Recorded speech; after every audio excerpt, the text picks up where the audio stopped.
morning, Anna. Good morning, Lana. How was your week? Well, my week was pretty great. My parents were visiting from the U.S., so that was really fun. Oh, babysitters. Yes. Yeah, it was great. I was able to have a night out in Amsterdam because I'm living in the suburbs now, so it's like a special treat for me to come back to the city. And actually, we were together that evening because we had Mommy's Night Out with my initiative Moments with Mothers. That was really fun. It was super fun. Yeah. Such good drinks. I know. The moms always get a little bit excited for Mommy's Night Out. Apparently, we all need to get out a bit more. That was on Wednesday. We were at Moor at Conscious Hotel on the Amsterdamsweg. And Overtoom. Corner over there. Yeah.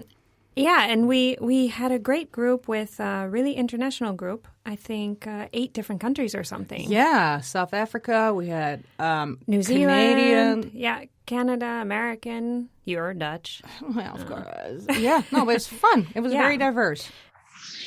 Podcast Amsterdam. We're here with not one, but 2 guests, Robin and Cesar from Mr. Mortgage. Hi, guys. Good morning. Hello. Hi. Welcome to Broadcast Amsterdam. Thank How are you. you guys doing? Great. Yeah. Yeah. Well, both of us, obviously. Yeah. Thanks for having us here. It's fun to be here. Yeah, it is fun. We're really happy to have you here, Yeah. especially because we think that our audience can learn a lot from you because you are the mortgage experts. So a lot of people have questions about housing, and we want to answer some of those today, starting with a little bit of background about yourselves. And also for expats, is it even, Yeah. can they even buy houses? How does this work? So tell us, who are you? What's Mr. Mortgage? Well, my name is Cesar. I'm Robin. We're from Mr. Mortgage, and we help people from abroad that came to the Netherlands to buy their homes. We started 3 years ago. We used to work. We both used to work for ABN AMRO, and we had a different idea of how to serve and assist our clients. So we thought, why not do it ourselves? So we started Mr. Mortgage. Okay, because ABN AMRO, that's one of the biggest national banks, right? And they also give mortgage, obviously. Yeah. Okay. Yeah, definitely. But you thought, I can do it better. Yeah. Oh, definitely. Basically, yeah. Don't we all think that? Actually, I think the story was that you stole Robin from ABN AMRO or something like that. Yeah. Oh, wait a minute. Yeah, so we met at the bank, and I had the crazy idea to leave the nest and start Mr. Mortgage, and we were always in touch, and I made him an offer and he couldn't refuse. Robin, is that how it went? Well, that's a way of putting it. But essentially, what we discussed it before you started Mr. Mortgage, and what his idea was about serving international clients and what they need and what we thought they needed more than we were able to offer at that moment. And so, we came to talk about it, and we both share the same ideas about that.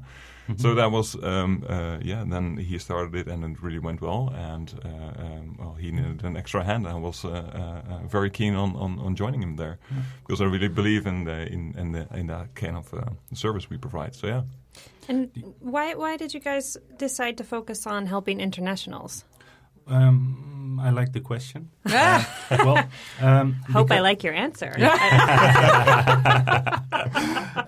Well, it's quite easy actually.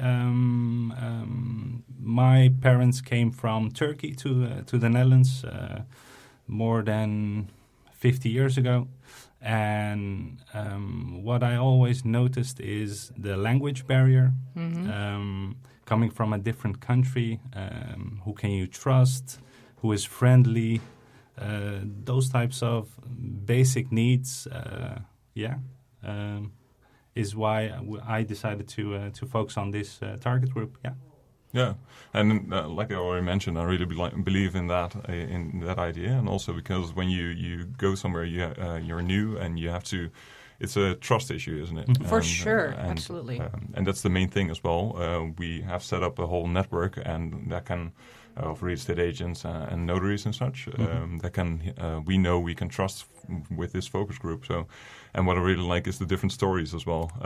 I always lived in Amsterdam, and one of the reasons why I did it is because all the different nationalities, all the different stories from everybody. Yeah. And you see that those people really need the extra help in that case, and that's really nice to provide as well. And yeah, I came from a long time ago. I used to work in hotels and restaurants and bars, and I really liked helping people there. So I really like to use that same kind of service level for clients right now to build. So you guys are mortgage brokers with a heart. Yeah, essentially. We like awesome. that. That's nice. That's what we do. Especially for such a big decision in your life. So scary. You really want to have someone who you can trust, and I think we're going to talk about that a bit more. What type of services you guys offer, and also how does it work buying a house, those types of things. I don't know. I'm a renter, so you need You're to a help me renter. out. Yeah, there's a lot of renters, and the market's really changing in Amsterdam as well. And well, you definitely picked a niche that is growing here. There's so many expats moving to Amsterdam. It's a lot of potential. A lot of potential. Yeah. Are there even houses for sale? Let's talk about that. Yeah. Podcast Amsterdam. So we're here with Robin and Cesar from Mr. Mortgage talking about buying a house in Amsterdam. Definitely a lot of questions about this and a lot of misconceptions as well, because I think probably most expats, maybe it's misconception from my side, they assume that renting is the way to go or the only possibility for them. Do you see that often, or? Yeah. A lot of people, mostly that don't live in the Netherlands yet, have some misconceptions on if it's even possible to get a mortgage. And well, the question was posed earlier as well. And actually, almost always it is possible as long as you will start working in the Netherlands and you already have a contract. Essentially, then you most of the time you can already get a mortgage.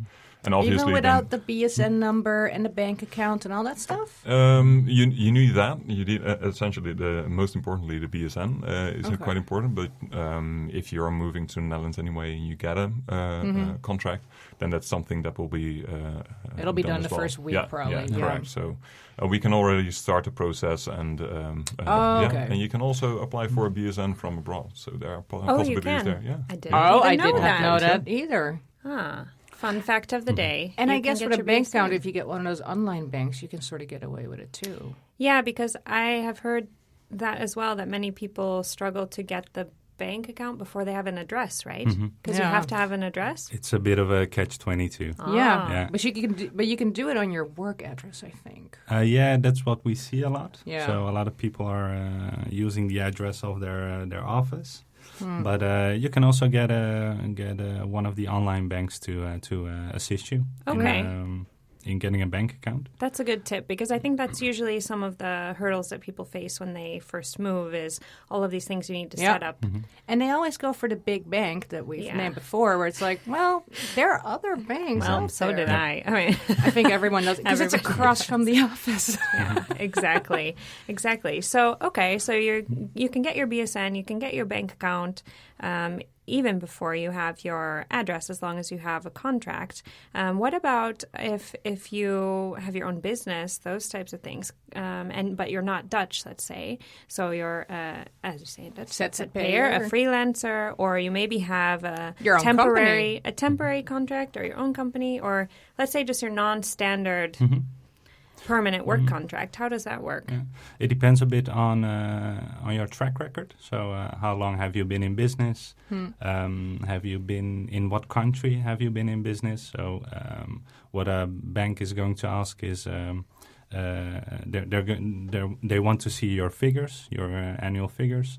And if it's from a country they recognize, so to give you an example, the UK tax system is quite similar to the Netherlands. So if you're from the UK, then there's no challenge for the bank to really understand your numbers and to get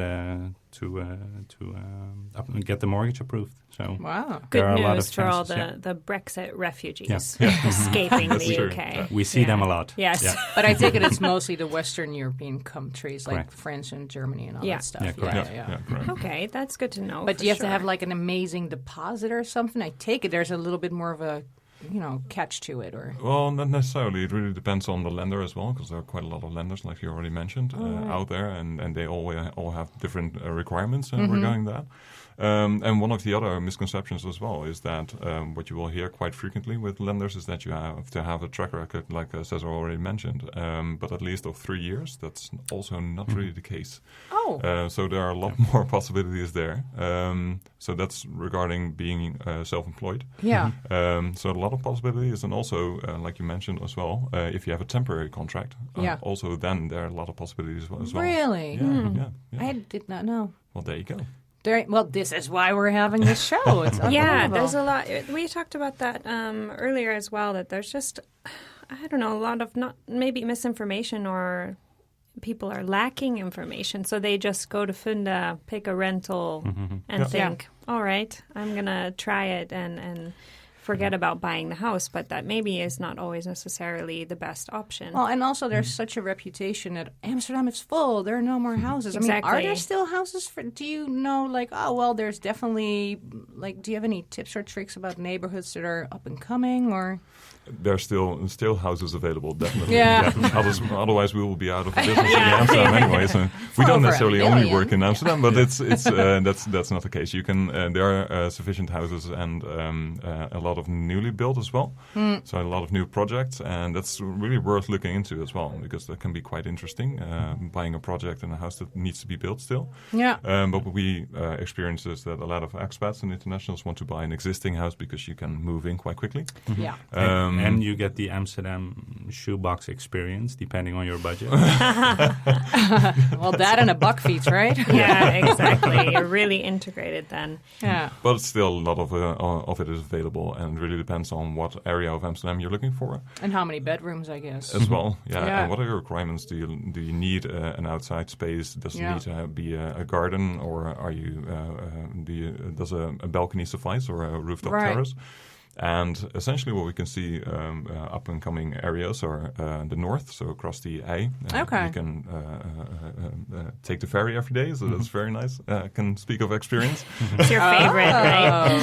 But also on the other side of Amsterdam, when you go to Westerpark, that Yeah, area is really it's up very and coming. hip right now. Yeah, it is. So, Yeah, there's and places everybody- like Zeeburg, Eiburg, Yeah. I think a lot of people are choosing those as well, because it's a fairly easy commute. And do you guys also advise people who are looking a bit outside of Amsterdam, or?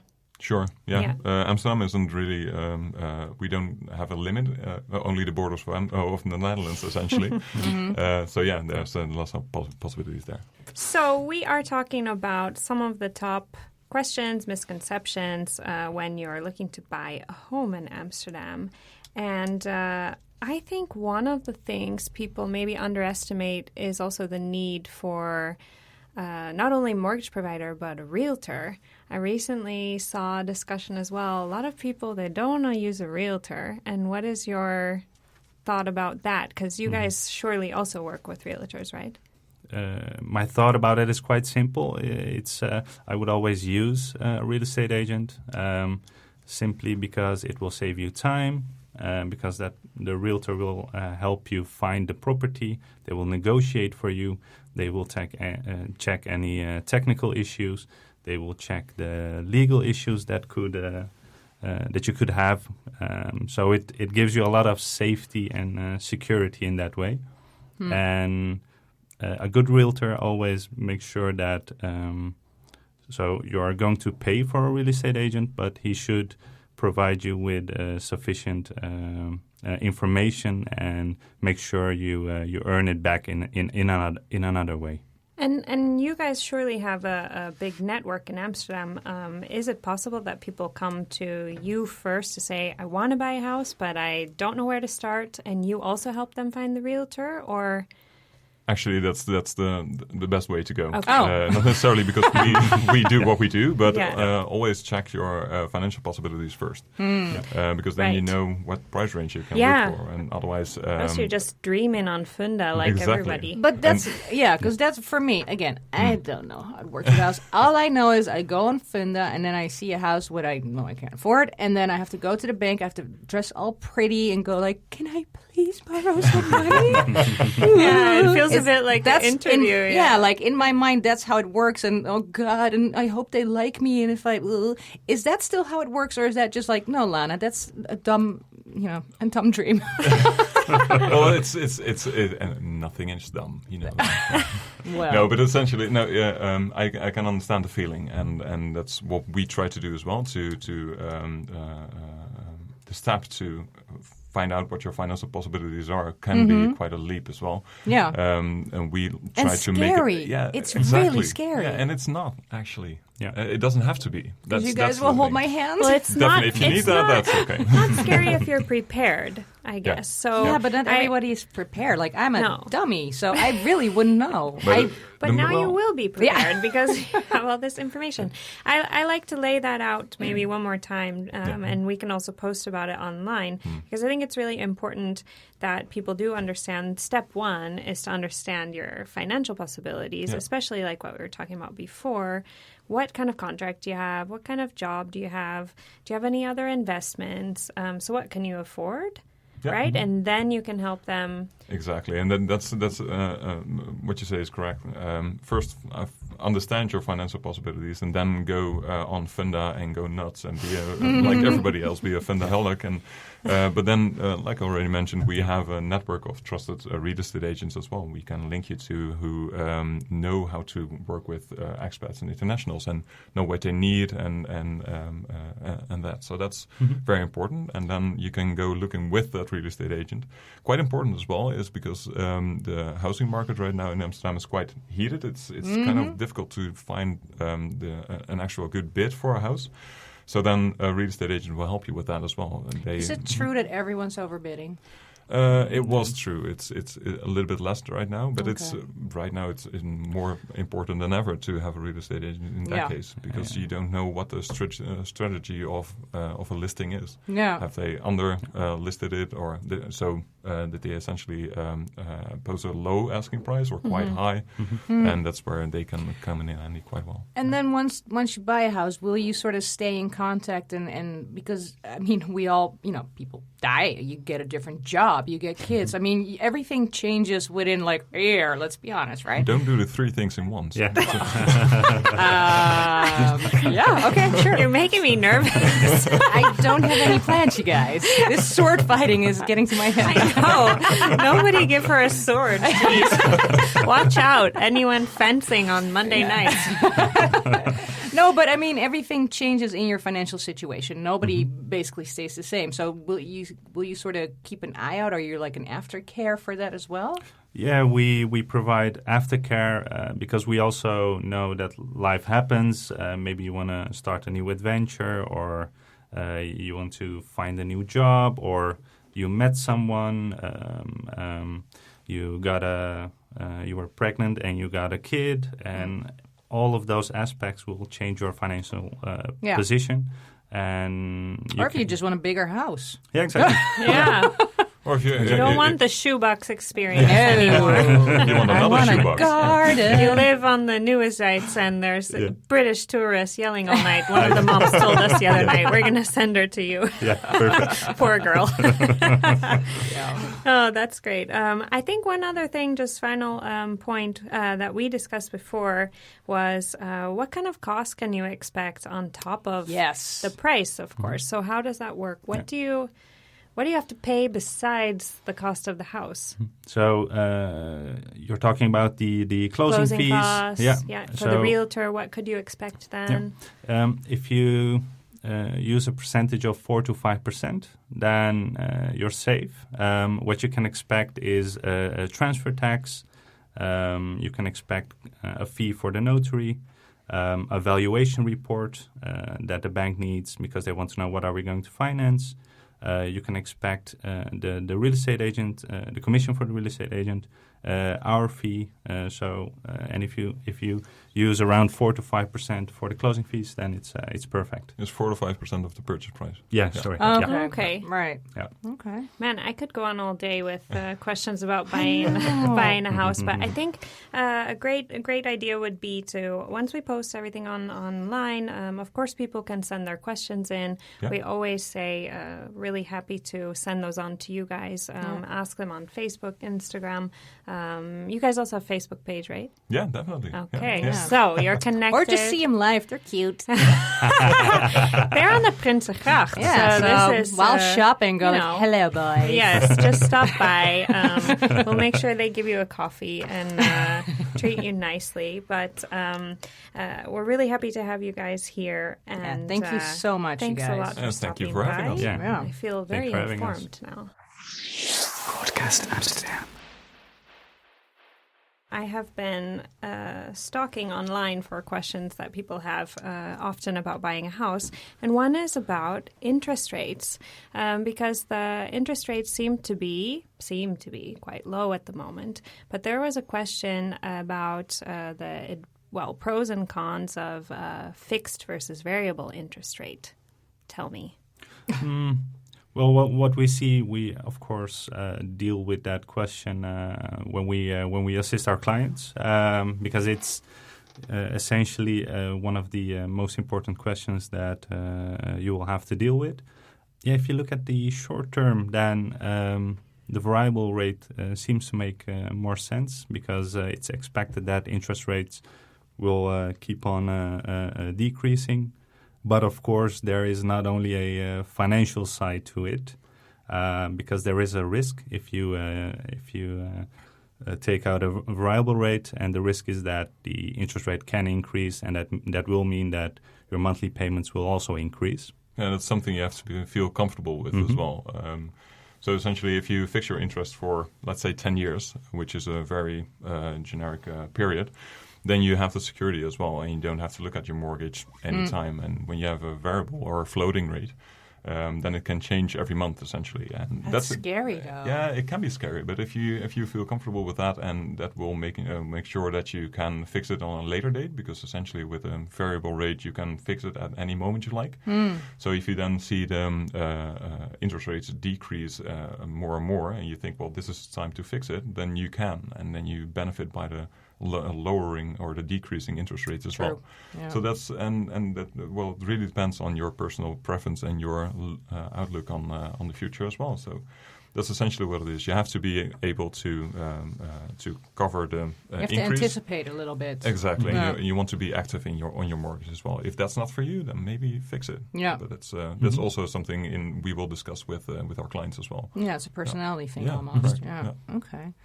Guys, thank you so much. It's crazy. know. I keep thinking of more questions, but it's like, no, we need to stop. Yes. We only have limited time on our show, but like we said, any more questions, send them to us or stop by Mr. Yeah, Mortgage. sure. Always welcome. Yeah, thanks a lot for coming. We just want to make sure that everyone knows how to find you. So where can they find you online? What is your website? First of all, again, thanks for having us. It was great fun. You can find us on www.mrmortgage.nl. And is that MR or? No. Oh. No. You can find us through both. Through there you go. Oh. Okay. He's We've the got risk kid here. Mr. and abbreviated Mr.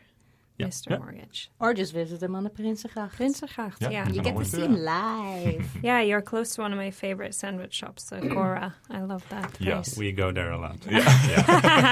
So grab your sandwich at Cora, head to Yeah. Mr. Mortgage. They can advise you on so many things. I think it's just important to find resources like that, and that's exactly why we started Amsterdam Families Yep. to Inform. help introduce you. For sure.